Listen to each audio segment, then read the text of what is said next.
Assalamualaikum warahmatullahi wabarakatuh. Alhamdulillahirabbil alamin.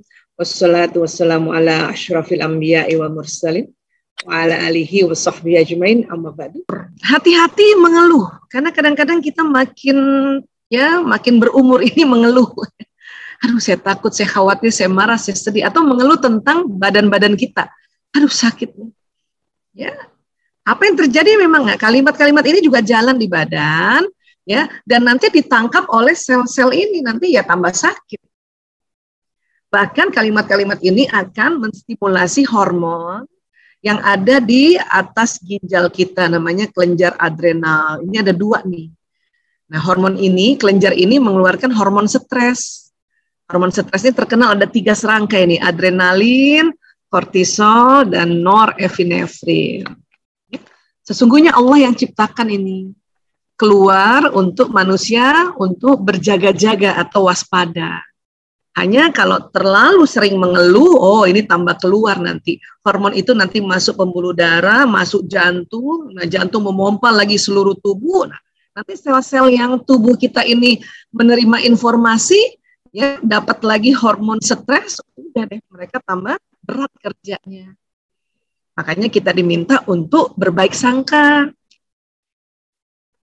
Namun untungnya karena Allah Ta'ala yang menciptakan kita nih manusia, tahu persis bahwa manusia senang mengeluh atau sering curhat gitu ya, maka ada keajaiban. Ya, menurut saya pribadi ini satu keajaiban. Apa? Ada namanya waktu tunda. Di mana apabila kita mengeluh 1-2 kali, itu belum jalan di badan.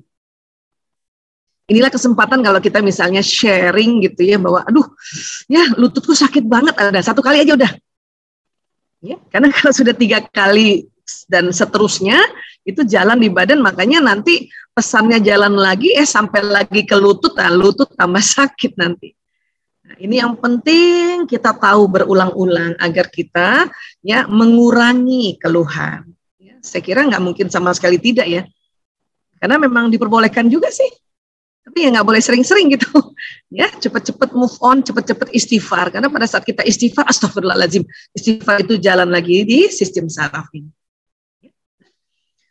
Organ pertama yang penting sekali kita perhatikan adalah sel otot jantung.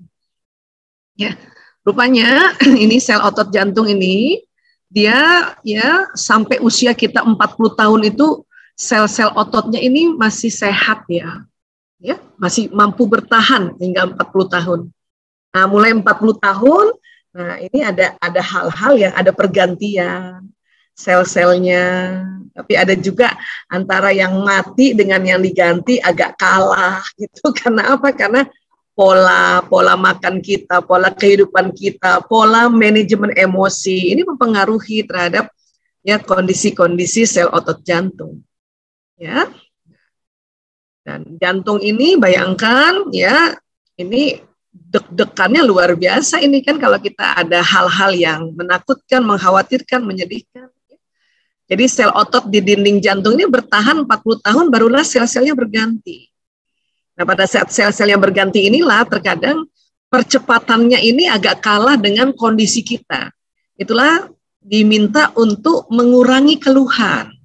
Ya, agar apa? Agar itu tadi ya tidak membuat sel otot jantung ini berat untuk pergantiannya. Ya. Bu Aisyah, kalau jantung memompa darah itu berapa sih? Ini dia nih. Perharinya 5.500 liter. Ini udah luar biasa kerjanya nih, ajaib ini. Membawa darah yang isinya nutrisi, vitamin, mineral, dan tadi hormon-hormon. Kalau kita berbaik sangka pada badan kita yang nanti masuk atau terpompa ini hormon yang bahagia. Hormon bahagia itu namanya dopamin. Di situ ada endorfinnya, narkotika alami yang bikin badan yang tadinya sakit jadi berkurang karena ada hormon endorfinnya itu. Ada serotoninnya dipompa oleh pompa darah ini sehingga badan tuh jadi ya very happy gitu. Ada oksitosin yang membuat penuh jatuh cinta lagi gitu ya. Apalagi jatuh cinta pada orang yang sama, pada suami, pada anak-anak, Masya Allah. Ya, nah, ini kerjanya luar biasa. Nah, Kemudian apa sih yang suka masalah yang orang bilang sakit jantung tuh gitu. Ini dia, ini ada namanya pembuluh arteri ya koronaria atau pembuluh darah yang memberi makan si otot jantung ini. Dia ngasih makan. Ya. Nah, pembuluh darah ini sering tersumbat atau terhambat karena ada plak. Ya, ini kasih contoh di satu tempat ya. Nah, ini karena pola makan nih. Kolesterol berlebihan, dia ada plak sehingga darah yang jalan membawa nutrisi dan sebagainya terhambat. Akhirnya apa? Otot sekitar sini terjadi infak atau ya rusak. Inilah makanya terkadang ini yang sering jadi masalah ini. Kalau orang bilang sakit jantung mendadak infak miokard akut, nah itu ininya.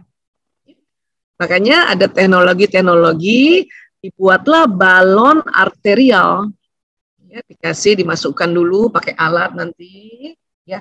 Kemudian ini dipompa balonnya agar apa? Agar mendesak si plak-plaknya ini nih. Diharapkan nanti setelah itu pembuluh darah ya darahnya jalan lagi yang lancar kayak gitu. Tapi tergantung kalau nanti udah dipakai balon terus pakannya juga masih berlemak juga kolesterolnya nggak dijaga, ini muncul lagi. Karena ini kan ya cuma didorong saja. Bahkan ada teknologi terbaru pakai stent atau orang bilang cincin. Ya, ini dia nih. Cincinnya segini nih, nggak kayak cincin kita yang di jari nih. Ya, dibawa dulu sama balon, dipompa dulu ya. Nanti pas balonnya diambil, nah cincinnya tinggal di sini. Ini dalam rangka mengganjel si plak-plak itu. Ya. Memang ini sudah insya Allah membuat pembuluh darah lancar. Hanya kalau makan nggak diatur juga, nanti muncul lagi di tempat lain. Itulah makanya ada orang-orang yang menggunakan ring bisa lebih dari satu, karena ada muncul-muncul tempat lain. Ya. Nah, kalau misalnya masih muda, ya sumbatannya banyak, itu biasanya dipakai teknik bypass, operasi bypass. Diganti pembuluh darahnya ini, diambil dari pembuluh darah salah satu tubuh yang lain, terutama di bagian kaki biasanya. Ya, alhamdulillah ya, Allah memberikan petunjuk juga pada ilmuwan-ilmuwan ini untuk bisa mengatasi seperti ini, ya, namanya angioplasti, ya, pakai stent atau cincin. Ya. Kemudian ya ada juga orang detak jantungnya yang berbeda-beda. Ini normal kan kayak gini nih, dup gitu ya, sekitar antara 80 kali atau 70 kali per menit ke 80. Kalau di bawahnya 70 yang disebut bradikardi yang agak lambat nih, 60 kali, 50 kali per menit. Tapi ada lagi tahikardi yang cepat, bukan di atas 100 kali per menit.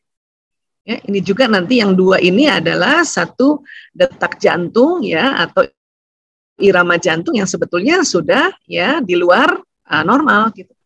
Ini kerja keras ini kalau tahikardi. Kalau kita tekan tuh ya.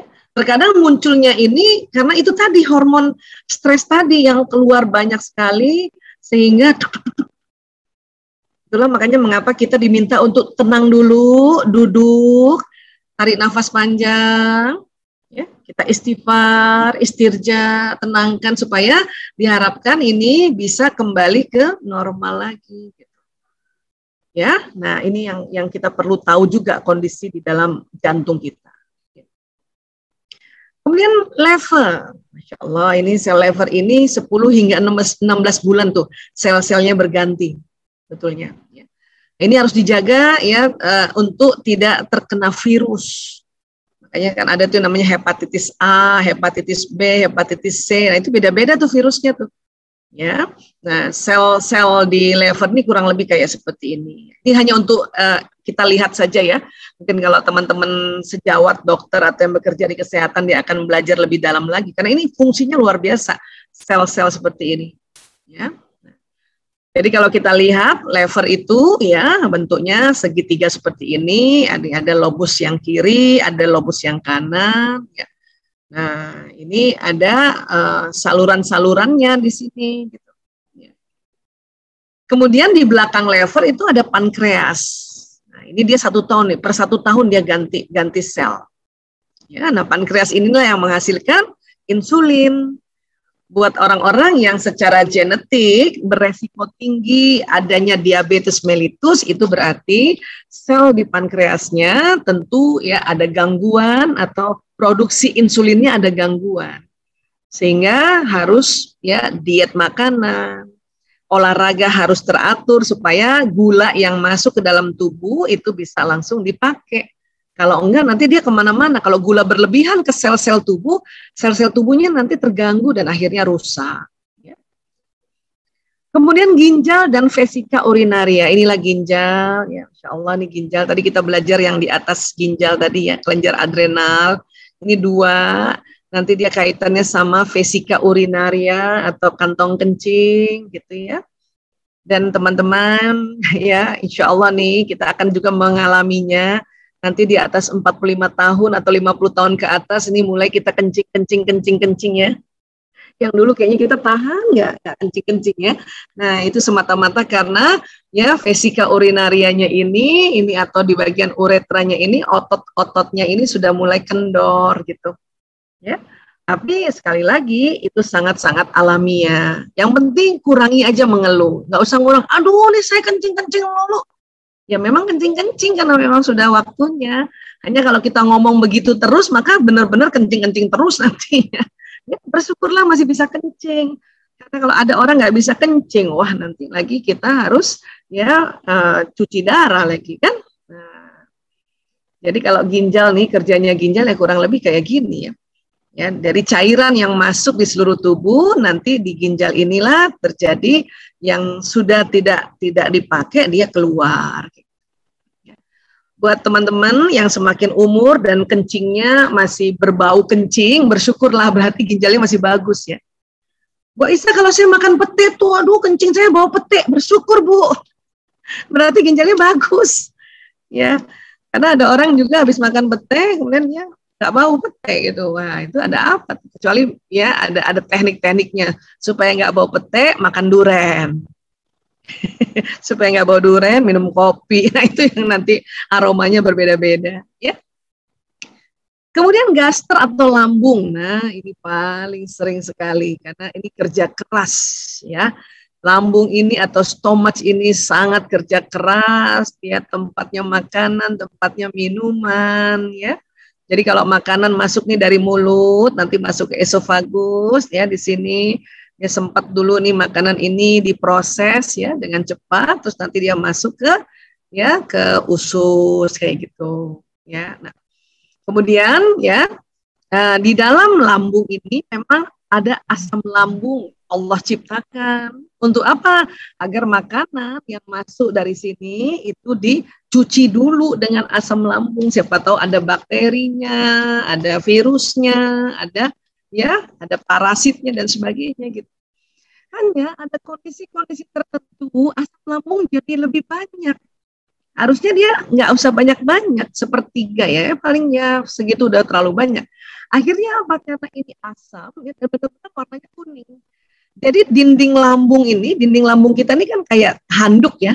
Kalau pernah lihat handuk ya, atau babat, itu kan lambung, babat sapi. Dari pernah makan coto yang ada pakai babat, atau bakso babat? Asik. Ingat bakso mo. Ususnya, lambungnya si sapi kan. Jadi kayak handuk-handuk. Nah, lambung kita juga berhanduk-handuk dalamnya. Cuman kalau terlalu sering asam lambung meningkat, nanti terjadi luka. Karena harusnya lambung yang sehat tuh mulus gitu ya, kayak handuk tapi nggak aus gitu, nggak luka. Orang yang sakit mah atau mahnya kronis atau sudah lama ya, kronis itu lama ya. Kalau akut itu baru-baru. Kadang-kadang di masyarakat kebalik penggunaannya. Ya. Ini bisa luka. Makanya pas luka karena asam lambung setiap hari juga muncul atau asam lambung setiap hari juga diproduksi. Nah, bayangkan sudah luka kena asam. Ya bayangin aja kulit kita luka dikasih tetesin cuka. Waduh, kayak apa itu? Makanya sakit. Inilah kita diantisipasi dengan obat lambung sebelum makan karena takutnya makan ada pedas lagi dan sebagainya, itu dilapisi nih. Ya, karena lukanya bisa sampai ke sini nih. Ya, udah mau masuk ke usus nih sebetulnya. Ya. Apalagi yang GERD. gastroesophageal reflux disease, itu asam lambungnya kepenuhan, terus sampai dia reflux itu balik, makanya kadang sampai ke mulut lagi tuh asam. Yang bahaya pas reflux, dia naik ke mulut kita, terus masuk ke organ pernafasan. Itu yang bisa sesek itu. Inilah yang perlu kita pahami, bahwa asam lambung ini terstimulasi dengan banyak hal. Tentu karena makanan juga. Kemudian apa? Ya, pola pikir perasaan yang membuat asam lambung meningkat. Maka kita kembali diajarkan oleh Ad-Dinul Islam di surat Al-Hadid ayat 23 itu, Allah meminta kita untuk jangan terlalu berduka terhadap apa yang luput dari kamu. Supaya nggak terlalu bersedih, kalau nggak terjadi kayak gini. Kemudian usus ini, kerja usus juga luar biasa. Ini ada usus besar dan usus kecil. Istilahnya small intestine, usus halus gitu. Jadi makanan tuh setelah dari lambung ke sini dulu, ke usus yang ini dulu, baru nanti masuk ke usus besar, baru nanti masuk ke rektum. Nah, sisa-sisanya lah dibuang. Ini juga bisa luka ini. Nah, biasanya kalau tipes atau tipoid, nah itu kumannya yang merusak lambung. Kemudian lensa mata ini Allahu Akbar, memang tidak ada gantinya. Dia dikasih Allah sepanjang hidup sebetulnya. Hanya karena pola kehidupan kita ini terganggu, karena itu tadi teknologi kan mengganggu. Belum lagi matahari yang langsung kepada kita, karena pohon-pohonan tuh udah mulai tertebang. Jadi terus kalau mata kita tidak pakai kacamata hitam, maka lensanya terpapar. Nah, makanya cepat banget membuat katarak. Sekarang adalah apalagi lampu-lampu dari kita punya gawai, kita punya gadget, ini juga yang membuat lensa mata ini bisa cepat kataraknya gitu. Aslinya kalau dulu zaman-zaman dulu itu nggak ada itu operasi katarak karena sampai seumur hidup lensa mata ini kepake seharusnya. Hanya karena kondisi sekarang dan memang juga Allah memberikan petunjuk juga kepada ilmuwan yang sungguh-sungguh, akhirnya ditemukanlah tadi operasi katarak, diganti lensanya. Mau nggak mau, suka nggak suka. Nah ini sebetulnya ini untuk seumur hidup bisa dipakai gitu. Hanya kita punya lifestyle lagi. Pembuluh darah ini banyak sekali panjang saluran pembuluh darah yang jika dijadikan satu maka panjangnya akan mencapai 96.500 km atau 2 kali keliling bumi. Allahu Akbar. Nah, biasanya pembuluh darah yang banyak ini nanti mulai ada sumbatan-sumbatan. Disitulah kita mulai ada rasanya pegel-pegel atau keju-keju. Kalau pegel itu bisa dari pembuluh darah, bisa juga dari pembuluh sarafnya Sel otot rangka. Kalau sel otot rangka ini bertanggung jawab untuk kontraksi dan relaksasi ketika seseorang bergerak, dan sel otot ini namanya lurik, mampu bertahan selama 15,1 tahun. Makanya anak-anak usia sampai 15 tahun itu karena masih bagus sel ototnya, mereka loncat sana, loncat sini. Nanti pas setelah 15 tahun mulai itu ada yang rusak, tergantikan gitu. Nah, kenapa disebut lurik? Karena sel ototnya kayak lurik nih, lihat kayak kain lurik Masya Allah. Baik. Jadi sekali lagi ini sel otot kita nih seperti ini, sehingga nggak heran kalau kita usia kita udah 40 ke atas, 45, 50, mulailah juga otot rangkanya tidak lagi berfungsi sebagaimana waktu kita muda. Terasa nggak Rin, waktu kita SMP kan asik aja lari sana, lari sini, loncat sana. Ririn juga nih jago nih, dia loncat jauh kalau nggak salah saya. Mpok Nur. Jago basket atletik, Masya Allah. 15 tahun kan usia sampai SMP kan kita Iya. Nah, SMA masih oke. Nah, udah umur-umur kayak gini, kenapa ini Iya, udah ini semua onderdilnya udah pada dengkul udah nyut-nyut. Iya, makanya. Tapi alhamdulillah Iya, Masya Allah. Jadi ini memang luar biasa kita punya badan. Alhamdulillah udah terpakai istilahnya. Sudah membantu kita puluhan tahun. Makanya kita harus sayang-sayang nih sekarang sama otot-otot kita ya. Nggak bisa lagi kayak waktu SMP diajak lari sana lari sini ya. Baik, kemudian sel telur. Ini dia nih buat kita khususan yang perempuan. Ini sel telur nih kalau digedein kayak gini ya. Cakep ya warnanya ya. Ini pakai pewarnaan sebetulnya ya. Ini rahim perempuan ya, Masya Allah ya. Ya, uterus kita ini. Kemudian indung telur ya, atau ovarium ada 2 kanan kiri. Ini berisi ovum telur. Ya, nanti vagina tuh yang ini. Jalan lahir atau jalan senggama ya. Nah, jadi sel telur ini sudah terbentuk saat manusia masih menjadi janin perempuan saat usia kehamilan 6 bulan. Jadi perempuan di dalam rahim ibu usia 6 bulan di janin itu sudah terbentuk sel telur. Ya. Kapasitas sel telur untuk mampu hidup tanpa digantikan sel baru adalah 50 tahun. Makanya mulai 50 tahun ke atas sel telur kita udah mulai pada habis tuh. Mulailah kita masuk yang disebut menopause gitu. Dan kurang lebih ya sel telur ini kalau ada telurnya ya itu barangkali ada sekitar 600 lah. 600 telur gitu. Yang nanti keluar satu persatu, kadang kanan, kadang kiri, kanan, kiri, kanan. Jadi kalau kita lihat ilustrasinya seperti ini ya, per sebulan atau 28 hari keluar, kalau tidak dibuahi sel telur sama lapisan rahim ini terkelupas akhirnya jadi menstruasi. Tapi kalau dia dibuahi maka menjadi zigot, nanti akan tertanam di dalam rahim, inilah menjadi kehamilan ya, seperti itu ya, Masya Allah ya. Ini ganti-gantian nih, kanan kiri kanan kiri. Ada yang pada saat kejadian luar biasa keluarnya 2 kanan kiri. Pada saat dibuahi sperma bisa ke kanan bisa ke kiri kan, sperma kan banyak ya, sehingga bisa menjadi bayi kembar yang non identik. Tapi kalau yang identik itu biasanya satu telur ini sudah ada bakal 2 janin itu. Dan kembar juga ini genetik. Ya, ini ada turunannya. Kemudian kita juga harus tahu hormon kita yang namanya estrogen. Ini lihat ya, setelah 10 tahun nih, apalagi anak sekarang ya, mensnya kan 10 tahun ya. Naik tuh estrogen kita nih. Ya, sampai usia-usia topnya nih 20 sampai 30-an lah. Setelah itu mulai menurun. Ya, kita kan udah 50-an ke atas ya. Ya, ya, kita ada di sini kali ya. Jadi udah mulai turun estrogennya. Dan nanti pasca menopause habis sama sekali ya. Walaupun mungkin ada sedikit gitu ya. Nah, ini kita harus paham nih, harus aware terhadap kondisi kita. Kenapa? Karena estrogen inilah untuk perempuan salah satu yang membuat bahagia, membuat happy itu estrogen. Di luar tadi hormon dopamin, endorfin, serotonin, oksitosin. Perempuan itu yang bikin happy itu estrogen sebetulnya.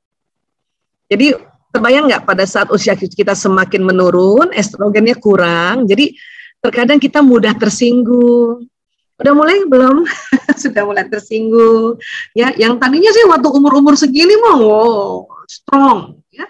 Apalagi estrogen ini hormon ratu, wes dominan. It's okay, nggak apa-apa gitu kan. Nah, tapi itu tadi sudah umur sekian ini kita harus sadar, ya, kita harus aware dengan bahwa estrogen memang menurun, ya. Kalau laki-laki sama testosteronnya nih, apalagi usia-usia balik sekarang, 10 tahun udah mulai, ya sudah bisa ya mimpi basah. The top-topnya juga 20 sampai 30-an ini, ya. Nah, bedanya testosteron pada laki-laki tidak habis, memang berkurang. Bahkan dikatakan ilustrasinya di sini sampai umur 100 tahun pun testosteron pria nggak habis. Inilah yang membuat laki-laki mau 70 tahun, 80 tahun kemudian ya menikah dengan perempuan yang masih produktif, kemungkinan punya anak masih tinggi. Karena testosteron ini yang menghasilkan sperma. Nah, sperma ini kan pada saat ya walaupun 70 tahun usianya tetap masuk ke dalam rahim seorang perempuan atau rahim istrinya. Yang penting perempuannya itu masih masa subur. Jadi telur nanti dibuahi oleh si sperma ini. Bayangkan sekali masuk pada saat hubungan intim suami istri itu antara 200 juta sampai 500 juta sperma. Dan ini luar biasa, ini bakal manusia semua ini sperma ini. Cuman hukum yang Allah buat adalah kalau satu sperma sudah masuk dalam satu telur, yang lain tidak bisa masuk. Ya, sama juga hukum peminangan atau hukum khitbah. Kalau satu pria sudah mengkhitbah seorang gadis, ya, yang lain udah nggak bisa khitbah lagi. Sampai kalau memang ya dia batal, barulah bisa mengkhitbah lagi. Itu hukumnya. Di dalam rahim juga begitu, Masya Allah. Ya, jadi ini sekali lagi, setiap anak yang lahir dari rahim seorang ibu itu adalah the winner, sang juara. Kenapa? Karena perlombaan dari antara 200 juta sampai 500 juta sperma. Ya, dan itu pasti yang terbaik saat itu. Untuk itulah kita dilarang membanding-bandingkan anak dengan siapapun. Bahkan dengan diri kita sendiri. Bunda dulu begini. Oh, itu anak paling gak suka tuh. Ya, sebetulnya seneng aja anak dengar cerita waktu kita muda. Yang penting gak dibandingkan sama orang. Tapi kamu, itu gak suka mereka. Karena memang secara ya fitrah ini mereka the winner. Tapi dengan pertandingan saat itu, bukan dengan sperma pada saat penciptaan kakaknya sekalipun atau adiknya lagi nanti sekalipun. Apalagi temannya dibandingin temannya, gak mau deh. Ya, jadi hati-hati dalam memotivasi. Oke? Ya. Nah, jadi ya saya harus perkuat lagi bahwa hormon-hormon ini sebetulnya ada. Ini kan estrogen terkenal hormon ratu ya, hormon perempuan. Dia ada di wanita dan ada juga di pria. Hanya di wanita memang banyak. Kalau misalnya dianggap ini oli atau air ya, katakanlah 100 liter nih estrogen. Wanita bisa 80 liter sampai 90 liter estrogennya. Pria ya ada estrogennya, hormon perempuan ada pada pria, cuma 10 sampai 20 liter. Dan kalau kita kenal lagi hormon laki-laki namanya testosteron, ya itu di perempuan juga ada testosteron, cuma perempuan lebih sedikit, mungkin dia yang 10 liter, 20 liter, yang laki-laki yang banyak, 80 liter, 90 liter. Gitu. Jadi kita punya. Pada saat laki-laki usia 50 tahun ke atas atau 60 tahunan ke atas, ya, ini hormon testosteron mereka kan berkurang, sehingga mereka menjadi tidak terlalu agresif lagi, serta menjadi lebih bersifat mendidik ini. Jadi laki-laki 30-an sampai 40 kan testosteronnya banyak nih. Makin lama kan makin turun, ya, walaupun dia tetap lebih banyak dibanding si estrogen. Tapi estrogen atau hormon perempuan pada laki-laki nggak kurang. Inilah makanya laki-laki di 50-an ke atas, ya dia mulai tidak terlalu agresif. Dan seneng ngajarin. Ya, seneng ngajarin. Ngajarin. Bahkan istrinya diajarin. Walaupun istrinya udah tahu sebetulnya, tapi diajarin. Ya, ini harus tahu juga nih, harus ngerti juga. Kalau nggak berantem melulu nanti. Ya. Nah, jadi laki-laki mulai masuk usia paruh baya sudah dapat mengontrol emosi negatif karena testosteron tadi udah sedikit, ya, dan juga dapat membiarkan emosi negatifnya rilis dengan sendirinya. Ini buat para laki-laki ya, karena tadi testosteron itu kan agresif, testosteron ini yang mendominasi tuh, ya hormon raja itu, ya udah mulai sedikit ya. Bahan bakar yang menjalankan sirkuit otak laki-laki usia itu berubah.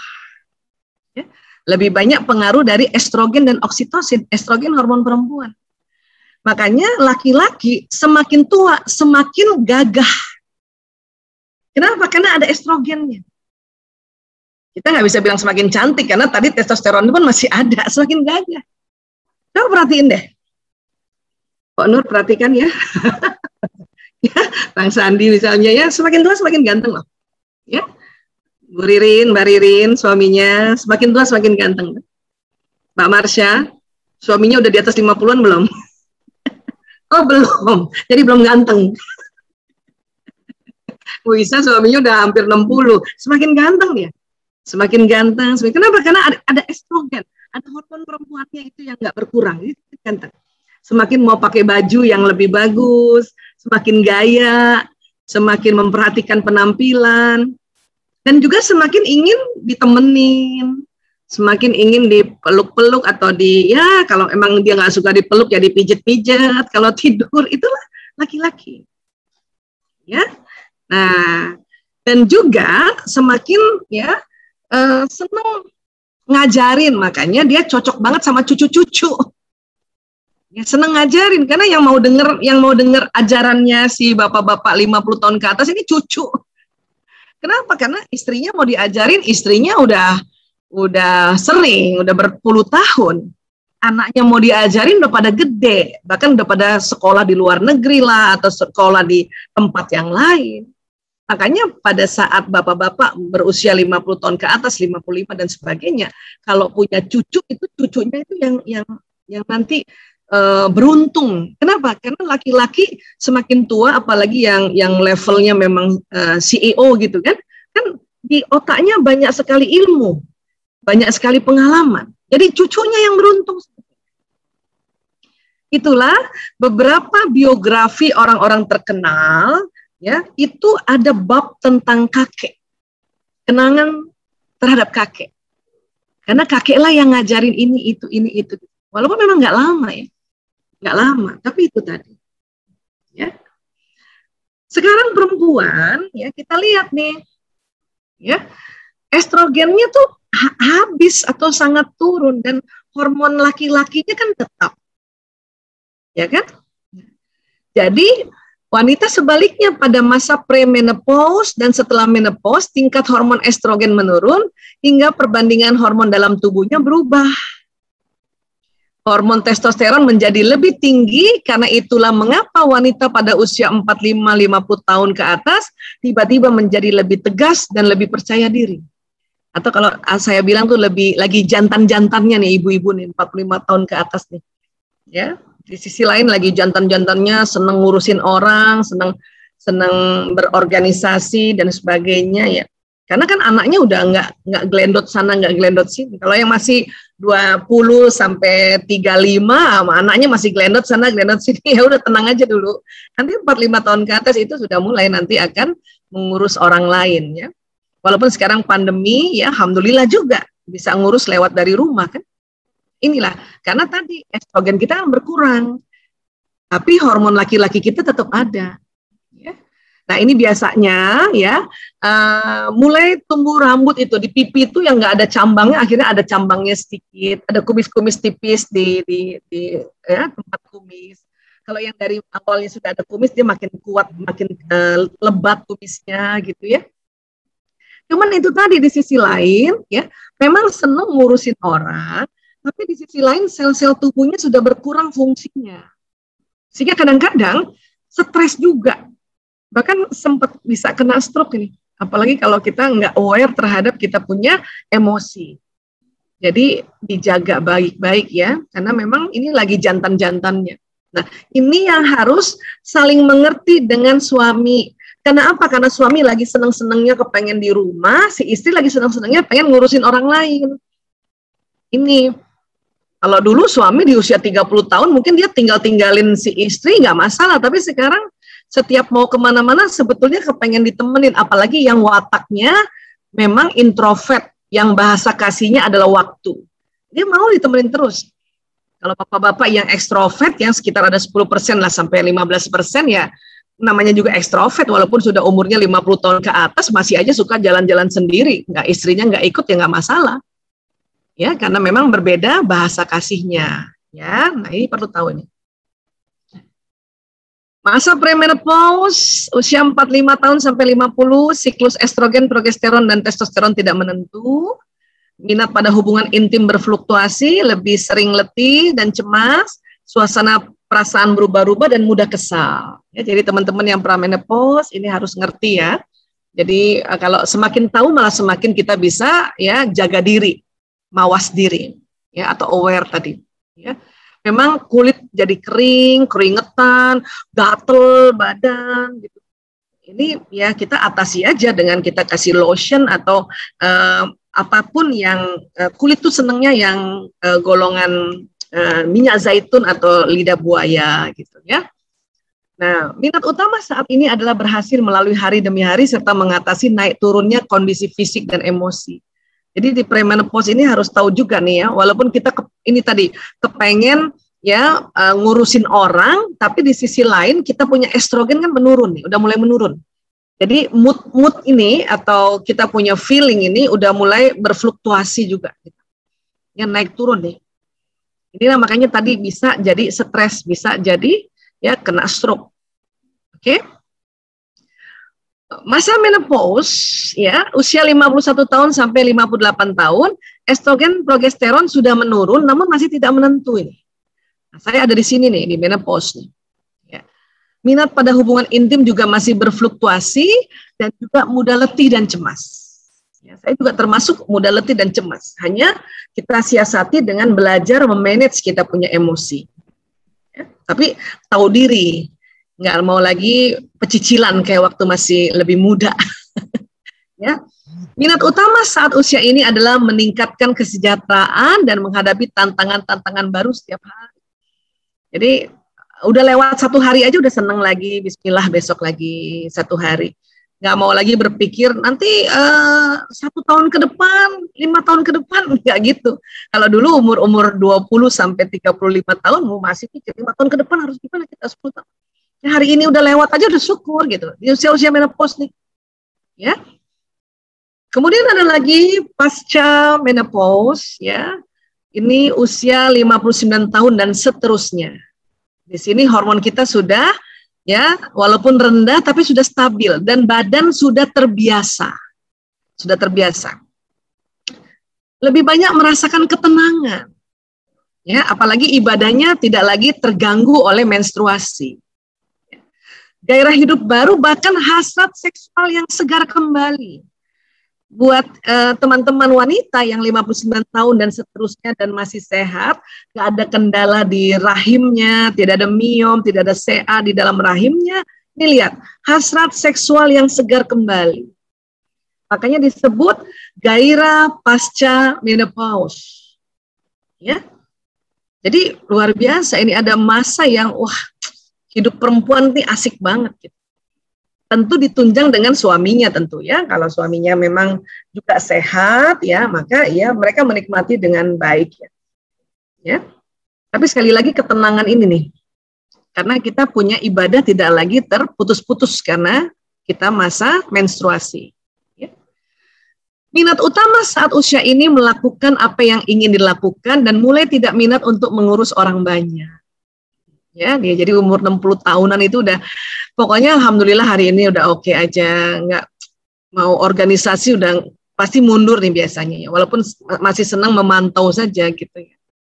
Saya untung belum 59 tahun, makanya lagi masih senang ngurusin orang, jadi mau juga untuk senantiasa berbagi. Dan tapi saya udah kebayang nih di usia 60-an ini udahlah ya pokoknya kita yang ya melakukan apa yang ingin dilakukan aja, mulai menikmati gitu.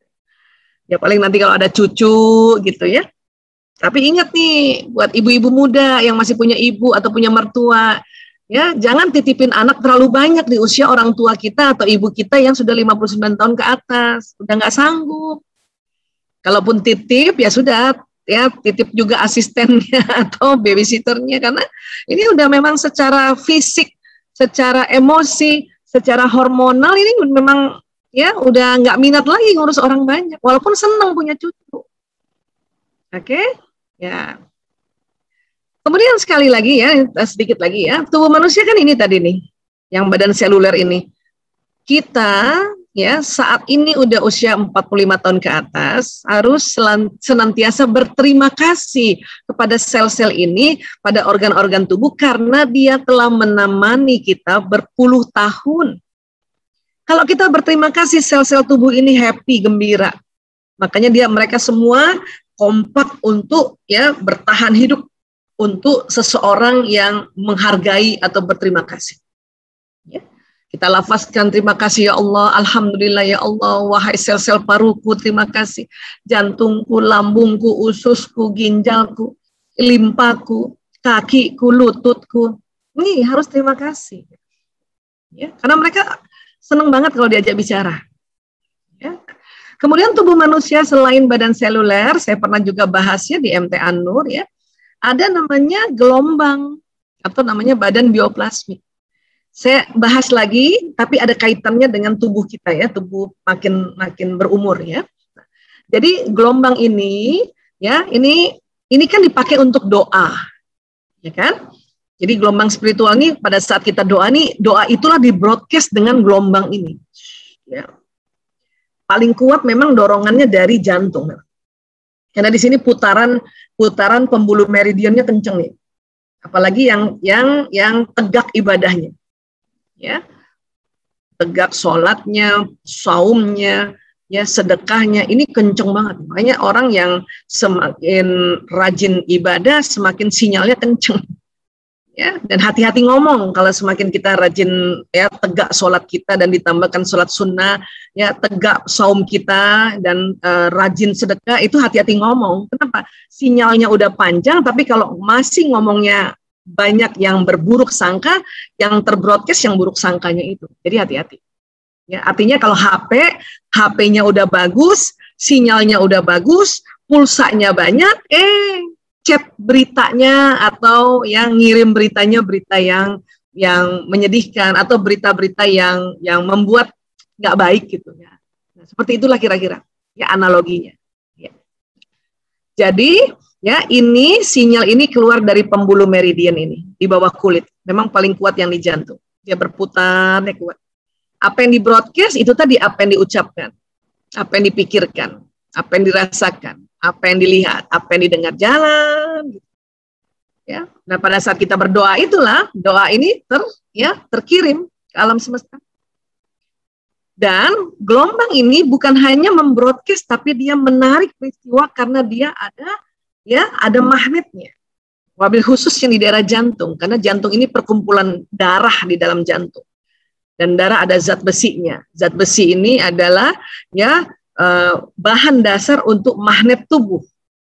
Makanya doa ini akan ditarik. Itulah kenapa kita disuruh berdoa. Semua agama disuruh berdoa. Kenapa? Karena Allah sudah menciptakan mekanisme yang luar biasa. Jadi doa itu nggak sembarangan. Doa itu bukan hal yang ya cuman doa aja, cuman sebagai kalimat-kalimat yang kayaknya jadi terlalu biasa. Doa ini luar biasa. Ya, Insya Allah. Nah, kemudian Rasulullah bersabda ya, ad-du'a'u silahul mu'minin. Doa itu senjata mukmin, wa imaduddin, tiang agama, wa nurus samawati wal ardh, serta cahaya langit-langit dan bumi. Makanya ternyata kalau doa itu senjata, jadi belum apa-apa kita udah dikasih senjata. Ya, tiang agama, orang yang senantiasa berdoa, agamanya tegak. Ya, bahkan di dalam semua ibadah kita tuh isinya doa. Yang satu lagi, cahaya langit-langit dan bumi. Ya, jadi rupanya ya orang yang berdoa itu keluar sinyal, terutama dari jantungnya itu cahaya langit itu. Itulah makanya orang melihat hadis ini, ilmu energi mengatakan, bener banget ini. Makanya doa ini bisa kita ya panjatkan untuk siapa saja, ini nembus ruang, nembus waktu, nembus alam. Jadi kita harus sungguh-sungguh dalam berdoa ini. Ini senjata. Apalagi doa ini disebutnya teknologi spiritual. Ya, nah. Yang luar biasa adalah pada saat usia bertambah, sinyal ini makin panjang dibanding waktu masih usia muda. Kenapa begitu? Karena ibadah kita udah semakin banyak, bukan? Sholatnya semakin banyak, saumnya semakin banyak, ya kan? Sedekahnya semakin banyak. Kenapa? Karena ibadah itu yang membuka ya atau putaran dari pembuluh meridian ini. Katakanlah misalnya nih kita umur 55 gitu kan. Mulai sholatnya kan waktu umur 5 tahun. Berarti kan ada 50 tahun kita sholat. Walaupun mungkin ada berhenti-berhentinya buat yang perempuan. Tapi kan 50 tahun sholat, maka ya pembuluh meridian ini sudah semakin lancar. Makanya sinyalnya lebih panjang dibanding waktu kita masih lebih muda. Ya. Puasa juga begitu. Kalau mulai puasanya 5 tahun dan sekarang umurnya 55, katakanlah berarti kan puasanya udah 50 kali setiap tahun. Puasa yang wajibnya itu, puasa Ramadan. Belum lagi sunnahnya. Karena kita semakin tua, karena tidak terganggu dengan mens, makanya sholat kita semakin banyak, puasa kita semakin banyak. Apalagi sedekahnya, kencang nih, mantap. Itulah semakin usia kita, harusnya kita semakin bersyukur dan semakin gembira. Kenapa? Senjatanya semakin terasah, ya, agamanya semakin, tiang agamanya semakin tegak, dan cahaya nih yang menghantarkan pesan doa semakin panjang dan semakin afdal dia punya doa. Itulah doa restu orang tua dan orang yang dituakan itu keren banget. Ya. Sinyal ini sendiri aja bisa membroadcast doa, apalagi kalau bareng-bareng kita doa. Tapi kan sekarang pada di rumah masing-masing, Bu Aisyah. Iya, tapi bicara sinyal ini kalau kita bicara sinyal, ya, ilmuwan-ilmuwan kuantum ini ya, fisika kuantum mengatakan kalau kita bicara sinyal itu ya, itu tidak terhalang dengan dinding. Nah, sinyal ini menembus ruang dan waktu. Sebagaimana sinyal Zoom kita ini dan YouTube ini. Ya, dari masing-masing dari rumah, bahkan dari negara antar negara. Itu buatan manusia loh, Zoom sama YouTube itu. Ya, apalagi ini yang buatan manusia, ya, yang ada di tubuh manusia ini ya ciptaan Allah. Masa nggak percaya sih bahwa ini semakin dahsyat gitu? Ya, oke. Jadi sekali lagi bersyukurlah usia kita semakin tua, semakin panjang sinyalnya, masya Allah. Ya, memang badan kasarnya melemah karena fungsinya juga sudah dipakai, sudah menemani kita puluhan tahun, tapi gelombang ini semakin panjang. Maka hati-hati dalam bicara, hati-hati bicara sama tubuh, karena tubuh ini sedih. Ya, aduh nih, ya sakit nih bokong aku. Aduh, satu kali oke. Lebih dari itu tubuh sedih karena tubuh dengar. Ya, kalau sel bisa ngomong, dia mau bilang apa coba? Kebangetan banget nih orang. Udah kita temenin puluhan tahun, masih aja ngeluh. Pengennya dia ngomong kayak gitu tuh. Untung dia nggak ngomong kayak gitu. Sebetulnya mau ngomong kayak gitu. Ya, jadi sekali lagi ya berterima kasih kita pada tubuh kita ya. Allahu Akbar, terima kasih ya Allah, dan sambutlah usia tua ini. Makanya dikatakan semakin menua semakin bahagia. Ya, tentunya harus tahu sedikit aja. Sudah tahu sedikit ini insya Allah semakin bahagia.